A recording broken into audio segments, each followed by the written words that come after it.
నమస్కారం ఘంటారావానికి స్వాగతం. ముందుగా ప్రధాన అంశాలు. ఢిల్లీలో పర్యటిస్తున్న సీఎం చంద్రబాబు. ప్రాజెక్టులు నిధులపై కాసేపట్లో అమిత్ షాతో భేటీ.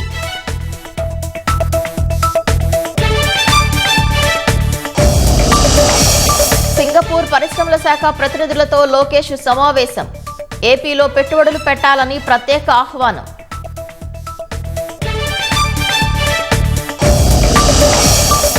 ఊహించని రీతిలో పడిపోయిన రూపాయి విలువ.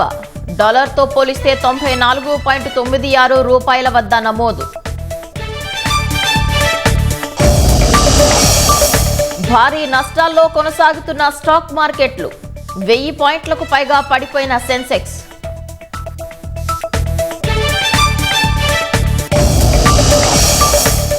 తొమ్మిదేళ్ల తర్వాత చైనాకు అమెరికా అధ్యక్షుడు ట్రంప్. ఈ నెల 13 నుంచి 15 వరకు పర్యటన.